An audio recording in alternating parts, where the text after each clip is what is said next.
जय माँ इंद्राक्षी, जय अम्बे। इंद्राक्षी धाम में दर्शकों आप सभी का हम हार्दिक स्वागत करते हैं। आज के दिन जिन जातकों का जन्मदिवस है, मैरिज एनिवर्सरी है, उन सभी को हमारी तरफ से बहुत बहुत शुभकामनाएं। आज है हरियाली तीज। आज का एक विशेष अपना एक महत्व होता है। सभी को आज की हमारी ये बातें चर्चा सुननी चाहिए। और दूसरी बात, हर घर का सौभाग्य बेटियां होती हैं। बेटियां लक्ष्मी स्वरूप होती हैं और आज के दिन जो बेटी से शुभ आशीष प्राप्त करता है, उसके घर का धन वैभव कभी समाप्त नहीं होता।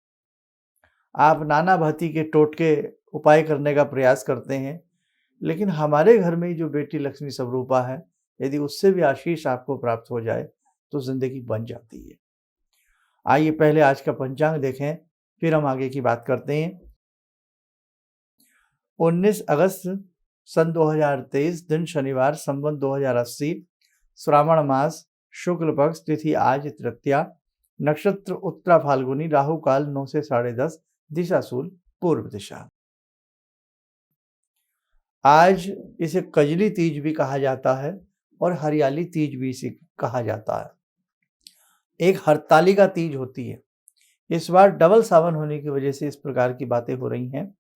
अभी जो भादों के महीने में शुक्ल पक्ष की तृतीया आएगी, वो हरतालिका तीज कहलाएगी। उसका भी अपना एक विशेष महात्म्य है, लेकिन आज ये सावन की ये भी हरियाली तीज है। इसे भी आप कजली तीज के रूप में मनाएं। सावन में बादलों का उमड़ना, घुमड़ना, फुहार पड़ना, काली घटाओं का छाना, काली घटाओं से ही उपमा कजली तीज की ली जाती है। आज राजस्थान में अनेक क्षेत्रों में भी इस प्रकार का बहुत सुंदर उत्सव मनाया जाता है।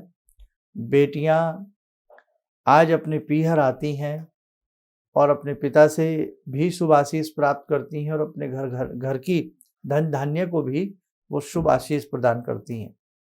नाना भांति से हमारे भारतवर्ष में नाना भांति के रंगों के उत्सव मनाए जाते हैं, तीज त्योहार मनाए जाते हैं। इस प्रकार के तीज त्योहार भारत में और सनातन धर्म में ही देखने को मिलते हैं। बेटी ब्याह दी तो मतलब ये नहीं है कि बेटी से रिश्ता खत्म हो गया। पहली तीज बेटी की जो बनती है, वो उसकी पीहर में ही बनती है। कहने का भाव कि बेटी ब्याही जाती है और जो ये पहली तीज आती है, इसमें कुछ लोगों के यहाँ प्रचलन है कि बेटी ससुराल में रहती है, वहीं पर उसका सिंदारा आदि भेजा जाता है और कहीं कहीं बेटियां पहली उसमें तीज में घर भी आती हैं। क्यों? उसके अनेकों रीज़न हैं। पिता का वात्सल्य, माँ की ममता से बड़ी संसार में कोई चीज़ नहीं। उसके साथ साथ सावन के झूले पड़ते हैं। इस तीज में सजने संवरने का बहुत ही सुंदर अवसर होता है और होना भी चाहिए। बेटियों को अच्छे से श्रृंगार करना चाहिए। श्रृंगार से वैभव आता है। आज के दिन बहुत नवेली दुल्हन पैरों में आलता लगाती हैं। मेहंदी, राजस्थान में इसे मेहंदी मारना भी कहा जाता है। नाना भांति से मेहंदी को लगाया जाता है और एक सुंदर लक्ष्मी स्वरूपा बन करके जब बेटी अपने पिता के घर में आती है, आप माने न माने, पिता के भाग्य को भी चार चांद लगते हैं। और हर घर में बेटी होनी चाहिए। हर घर से रिश्ता बेटी का शादी के बाद और बल्कि अच्छा होना चाहिए। कहीं कहीं मुझे कहना नहीं चाहिए, शादी कर दी, बेटी घर चली गई, मतलब खत्म हो गया। भाई ने मतलब खत्म कर दिया, पिता बेटों के नीचे दब करके रह गया। बुरा मत मानिएगा, लेकिन ऐसा कहीं कहीं होता है, देखने को मिलता है। ये चीज बिल्कुल गलत है। जितना हक पुत्र का है, उतना ही हक पुत्री का भी है। मानते हो ना इस बात को? बेटी को भी आपने जन्म दिया है, बेटे को भी आपने जन्म दिया है, फिर दुहात कैसी? इसलिए हमने एक बहुत पहले एक टाइटल बनाया था, आप उसे सुन के देखना हमारी बातों को। हर घर का सौभाग्य बेटियां। ये जरूर हमारी वीडियो सुनना आप। हर घर का सौभाग्य बेटियां। तो आज इस तीज के अवसर पर गोरा पार्वती की पूजा बेटियां करें और साथ में अविवाहित बेटियां जो हैं जिनकी शादी नहीं हुई है वो भी गोरा पार्वती से शुभ आशीष प्राप्त करें। भगवान गजानन की कृपा उन्हें प्राप्त हो, विघ्न उनके जीवन के दूर हों और बेटियां आज के दिन जो होता है अपनी सासू माँ से भी शुभ आशीष प्राप्त करें, घर में किसी बड़े बुजुर्ग से भी शुभ आशीष प्राप्त करें। अब तो ये सारी चीज़ें कागज़ और कलम पर रह गई हैं, लेकिन पुरानी जो बातें थीं वो अब करीब करीब समाप्त होने की दौर में हैं। सावन का महीना, सावन की फुहार और आम के पेड़ पर पड़े झूले, बागों में झूले, मेहंदी के गीत, सावन की फुहारों के लोक संगीत, अपने अपने प्रांतीय भाषाओं के लोक संगीत वास्तव में मन की कल्पना से परे होते थे और मन को ऐसा लुभाने वाले होते थे, आप मानिएगा ना मानिएगा। इसीलिए जहां आज सनातन धर्म में ये परंपराएं जीवित हैं, उन घरों में आज भी खुशहाली है। इसलिए ध्यान रखना, बेटियों से सदैव शुभ आशीष प्राप्त होता है, शुभ स्नेह प्राप्त होता है। उनको दरकिनार मत करिए। ये मत सोचिए कि शादी बेटी की हो गई, अब वो इस घर में आके क्या करेगी। ध्यान रखना, बेटियां जितनी चिंता अपने माता पिता की करती हैं उतना पुत्र नहीं करते। कड़वी बात है, लगे तो लगे।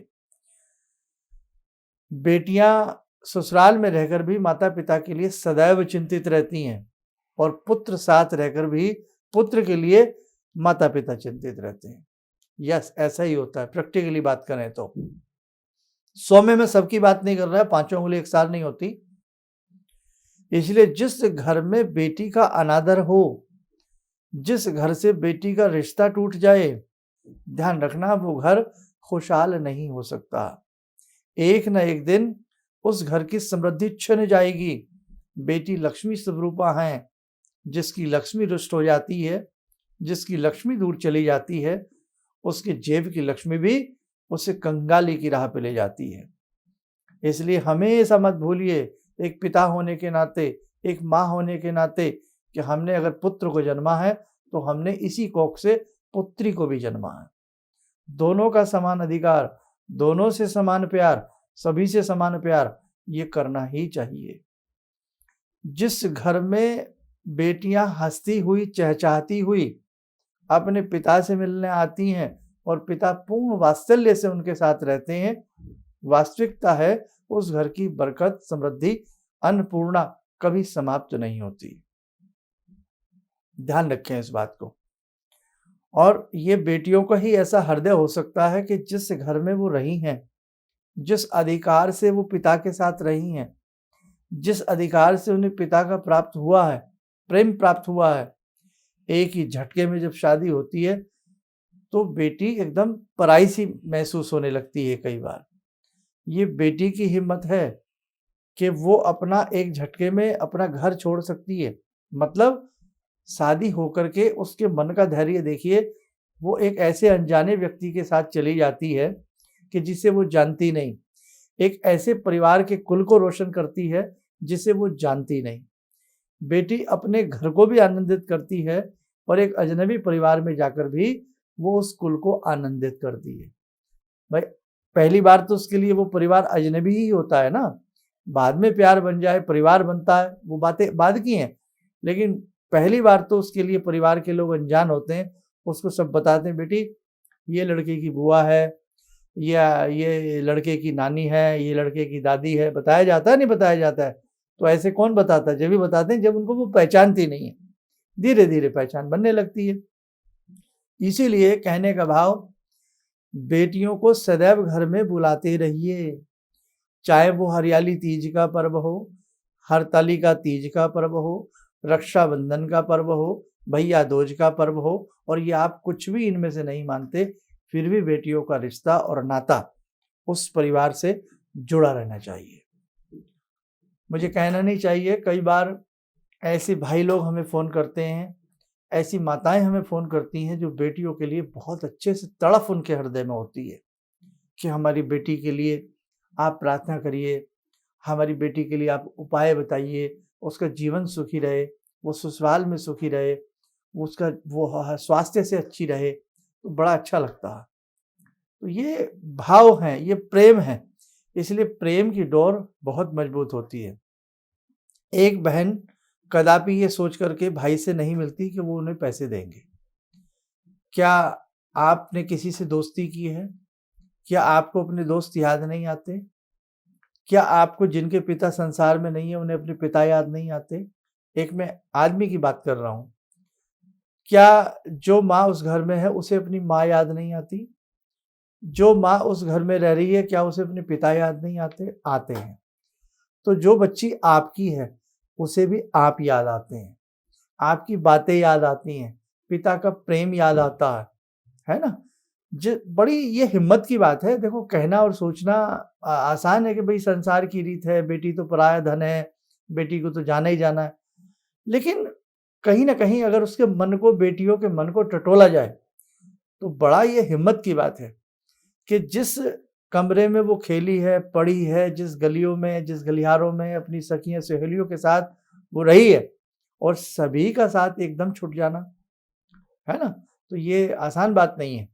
तो ये इसलिए कहने का हमारा भाव यही है कि बेटियों का सम्मान बराबर रहे, और ऐसे जो भी मौके हमें मिलें कि भाई आज ये तीज है, आज ये त्योहार है, तो हमें चूकना नहीं चाहिए। अपनी बच्चियों को बुलाइए, उन्हें बहुत अच्छे से प्रेम दीजिए। आप हमसे भी तो नाना भांति के उपाय पूछते हैं, टोने, टोटके, टमके, हम एक रात में अरबपति बन जाएँ, करोड़पति बन जाएँ, हमारी समस्याएँ दूर हो जाएँ।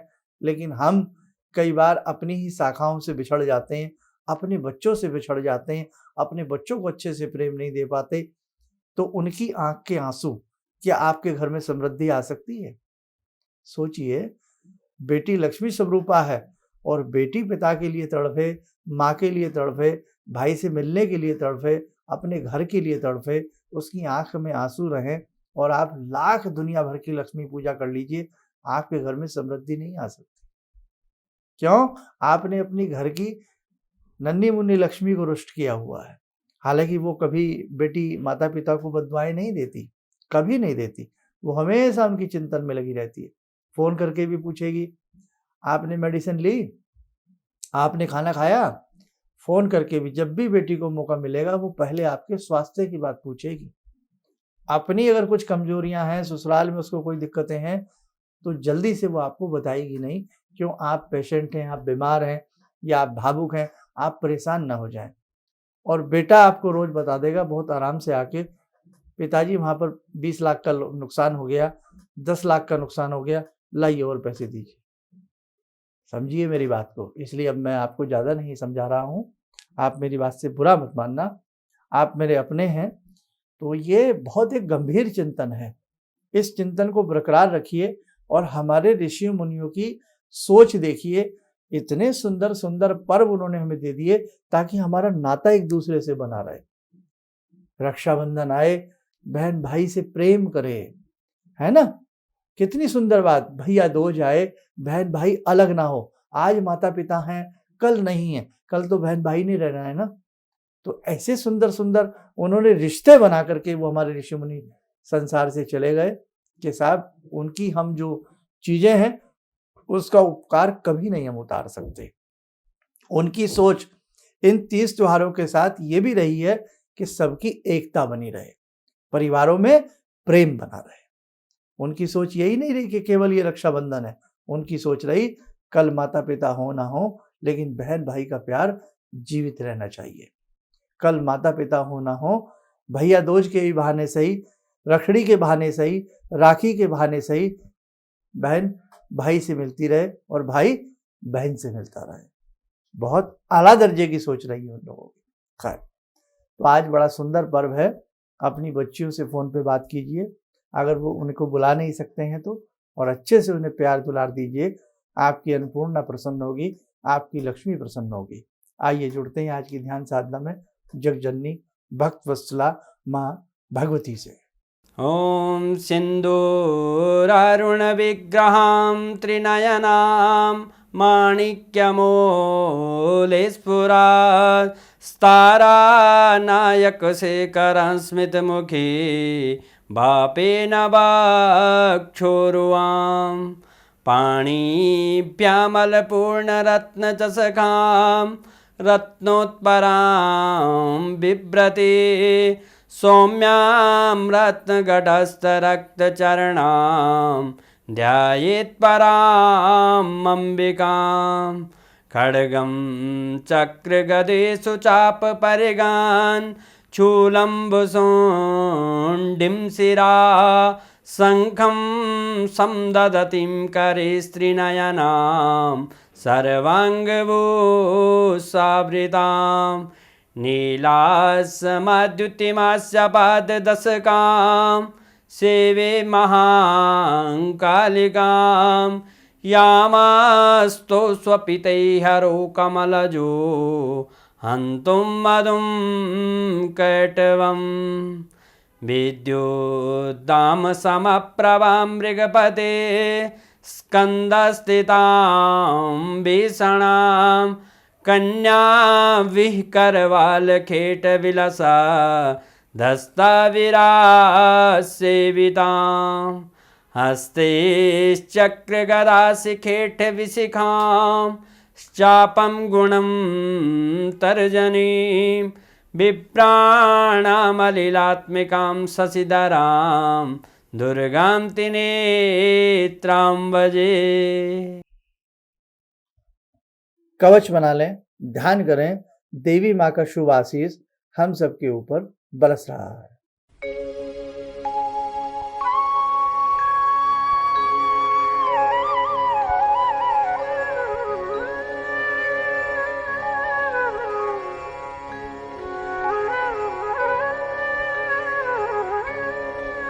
ओम बोलते हुए नेत्र खोलें, सामान्य हो जाए। देखो साधकों, आगे आगे बहुत सुंदर सुंदर तीज त्योहार हैं। भगवान गजानन की साधना है, जन्माष्टमी है, रक्षाबंधन है, सारी चीजें हम आपको समय समय पर बताते चलेंगे। बस आप एक ही काम करिएगा, हमारे 2 चैनल हैं, हमारे नाम से और एक इंद्राक्षी धाम के नाम से। दोनों चैनल पर अधिक से अधिक लोगों को जोड़ने का प्रयास करें, ताकि अपने सनातन धर्म की गंगा अविरल रूप से सभी के घर में ये बहती रहे, सभी को इसका रस प्राप्त होता रहे। और एक चीज और है, इसी के साथ साथ अभी हमने इंदौर में जो रुद्राक्ष प्रसाद रूपी दिए हैं, बहुत लोगों के मैसेज हैं, क्या उन्हें धारण कर सकते हैं? उन रुद्राक्षों को आप पहन सकते हैं। आगामी समय में हम सावन महीने की ही आपको बहुत अच्छे रुद्राक्ष देंगे, उन्हें भी आप धारण कर सकते हैं, या अपने घर में पूजा स्थल में उन्हें आप स्थापित कर सकते हैं। दीपावली से पहले या उसके आसपास आगामी कार्यक्रम हम दिल्ली एनसीआर में ही सोच रहे हैं, ताकि आपके लिए आसान रहे और किसी उपयुक्त उचित स्थान पर ही हम आपको बुलाने का प्रयास करेंगे। आप स्वस्थ रहें, सुखी रहें, इन्हीं शुभकामनाओं के साथ हम अपनी वाणी को विराम देते। जय जय अम्बे। गुरु जी से मैं तब से जुड़ा हूँ जब से वो एक चैनल आती थी P7, उसी से मैं जुड़ा हुआ था। और गुरुदेव से हमारी जब मुलाकात हुई तो मैं आश्चर्यचकित रह गया जब उन्होंने हमसे बताया कि आपके साथ ऐसे ऐसे हुई। तो मैं इतना आश्चर्य हो गया कि इन्हें कैसे मालूम, और इतना बढ़िया इन्होंने बताया, जिसके वजह से मैं आज तक उनसे प्रभावित हूँ। और इनका बताने का शैली वगैरह इतनी बढ़िया है, जो हम अपने क्लास के टीचर से भी उतना बढ़िया नहीं समझ पाते थे। ये हमें बहुत पसंद आई। और दूसरी बात कि इनके साथ जितने भी मैं जब से जुड़ा रहा, जो भी समस्या आई, मैं बहुत ही अच्छा तरह से मेरे सॉल्व होते चले गए। और आज तक मैं उनके आशीर्वाद से मैं बहुत सुखी हूँ। किसी भी समस्या के समाधान के लिए मिले प्रसिद्ध हस्तरेखा एवं वास्तु विशेषज्ञ प्रोफेसर धर्मेंद्र शर्मा जी से। नोट: शिविर में भाग लेने हेतु एवं व्यक्तिगत रूप से मिलने के लिए कॉल करने का समय सुबह 10 बजे से शाम 6 बजे तक। हमारे विभिन्न ज्ञानवर्धक कार्यक्रम देखने के लिए आप हमें अभी सब्सक्राइब करें, बेल आइकन को प्रेस करें, ताकि आप देख सकें हमारा कार्यक्रम सबसे पहले। और अधिक जानकारी के लिए फेसबुक पेज को लाइक करना न भूलें।